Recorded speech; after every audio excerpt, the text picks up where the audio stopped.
Smith একজন দক্ষ military officer.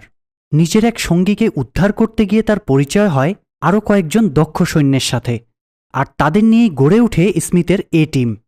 দীর্ঘ ৮ বছরে মোট ৮০টিরও বেশি মিশন সফলভাবে শেষ করার পর স্মিথের টিম এমন একটা মিশনের সম্মুখীন হয় যেটা তাদের অস্তিত্বকে সংকটের মুখে ফেলে দেয়, এমনকি তাদের বানিয়ে দেয় দেশদ্রোহী। আর তাই মিলিটারিতে নিজেদের পজিশন এবং সম্মান ধরে রাখতে এ টিম মুখোমুখি হয় নতুন এক যুদ্ধের।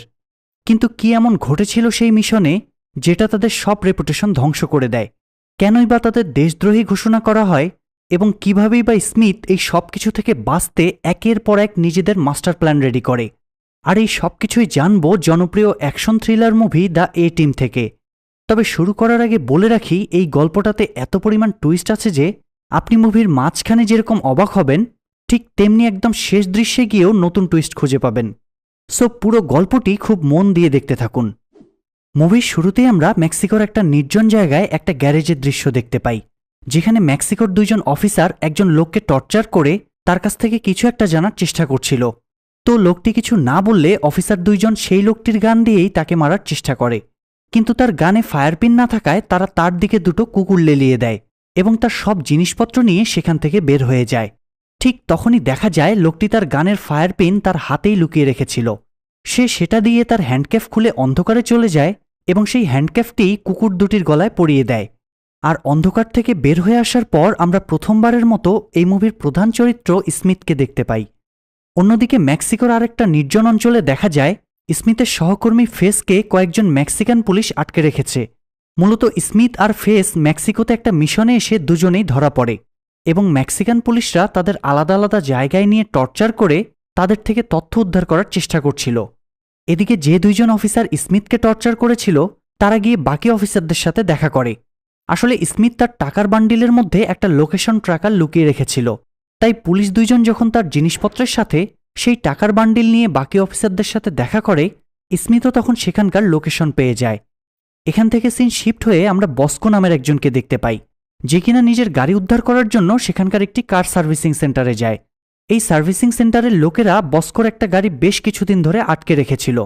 তো তারা বস্কোর কথা মতো গাড়ি ফেরত দিতে না চাইলে বস্কো তাদের মেরে গাড়ি নিয়ে সেখান থেকে বের হয়ে যায়। এদিকে বস্কো যে রাস্তা ধরে গাড়ি চালাচ্ছিল, স্মিথ দৌড়াতে দৌড়াতে সেই রাস্তায় এসেই পৌঁছায়। এরপর সে বস্কোর গাড়ি থামিয়ে তাকে গান পয়েন্টে নিয়ে নেয় এবং ড্রাইভিং সিট ছেড়ে দিতে বলে। কিন্তু বস্কো কথা শুনতে না চাইলে স্মিথ তার হাত ঘেঁষে একটা গুলি করে এবং গাড়িতে উঠে বসে। গাড়িতে উঠে স্মিথ দেখে যে বস্কোর হাতেও তেমন একটা ট্যাটু আছে যেমনটা তার হাতে আছে, আর এই ট্যাটুগুলো মূলত আমেরিকান রেঞ্জার সেনাবাহিনীর চিহ্ন। তো নিজের ডিপার্টমেন্টের আরও একজনকে পেয়ে স্মিথ খুবই খুশি হয় এবং এরপর তারা দুজন মিলেই ফেসকে উদ্ধার করতে রওনা দেয়। অন্যদিকে মেক্সিকান পুলিশরা যখন ফেসের গায়ে পেট্রোল ঢেলে আগুন ধরিয়ে দিচ্ছিল, ঠিক সেই সময় স্মিথ এবং বস্কো সেখানে আসে এবং সবাইকে মেরে ফেসকে সেখান থেকে উদ্ধার করে। তবে ফেস যেহেতু গাড়ির টায়ারের মধ্যে আটকে ছিল, তাই তাকে সরাসরি না নিয়ে টায়ার সহই গড়িয়ে গড়িয়ে পাহাড় থেকে নামানো হয়। যাই হোক, ফেসকে উদ্ধারের পরে তারা তিনজন মিলে মেক্সিকোর একটা হসপিটালে যায়, যেখানে স্মিথ তার পরিচিত এক সৈন্যের সাথে দেখা করে। স্মিথ তাকে বলে যে তুমি বলেছিলে তোমার কাছে একজন দক্ষ হেলিকপ্টার পাইলট আছে, আমেরিকায় ফেরার মিশনে তাকে আমার দরকার। স্মিথ আর সেই সৈন্য যখন কথা বলছিল তখন বস্কো হসপিটালের ভিতরে যায় তার হাতে লাগা গুলির জন্য চিকিৎসা নিতে। তো সেখানে একজন ডাক্তার তার কাটা জায়গা লাইটিং বোল্টের মতো করে সেলাই করে দিতে থাকে। এটা দেখে ফেস একটু অবাক হয়। সে বস্কোকে জিজ্ঞেস করে তুমি ডাক্তারকে লাইটিং বোল্ট আঁকতে বলেছ কিনা। আর ঠিক তখনই একজন নার্স সেখানে আসে এবং বলে যে যে লোকটি বস্কোর হাতে সেলাই করছে সে কোনো ডাক্তার নয়, বরং সে এখানকার একজন পেশেন্ট।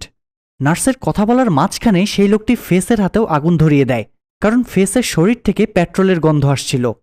তো সেই লোকটির উদ্ভট আচরণে ফেস আর বস্কো যখন প্রচণ্ড রাগ দেখাচ্ছিল, তখনই সেখানে স্মিথ চলে আসে এবং বলে যে এই লোকটি হচ্ছে প্রফেশনাল হেলিকপ্টার পাইলট মারডক এবং সে এখন থেকে তাদের সাথেই কাজ করবে।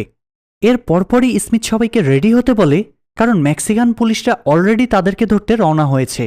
কিন্তু ফেস আর বস্কো যখন হেলিকপ্টারের সামনে যায় তখন তারা দেখে যে মারডক হেলিকপ্টারের পাখা ধরে ঝুলছে। মারডকের এই অদ্ভুত আচরণ দেখে বস্কো কোনোভাবেই হেলিকপ্টারে উঠতে রাজি হয় না। স্মিথ তখন কোনোভাবে বুঝিয়ে তাকে হেলিকপ্টারে উঠায়, আর হেলিকপ্টার স্টার্ট করা মাত্রই শুরু হয় মারডকের পাগলা ড্রাইভিং। সে উল্টোপাল্টাভাবে হেলিকপ্টার চালাতে চালাতে ছাদ থেকে একটা মেশিন নিয়ে বস্কোর গাড়ির উপর ফেলে দেয় যার ফলে বস্কোর নতুন গাড়ি পুরো আলু ভর্তা হয়ে যায়। তবে এটা করেও মার্ডক শান্ত হয় না। সে মেক্সিকান পুলিশদের গুলি থেকে বাঁচতে গিয়ে এমনভাবে হেলিকপ্টার উড়াতে থাকে যাতে করে বস্কো হেলিকপ্টারের দরজা দিয়ে বাইরে বের হয়ে যায়। ফেস তখন কোনোভাবে তাকে ধরে আবার হেলিকপ্টারের ভিতরে নিয়ে আসে।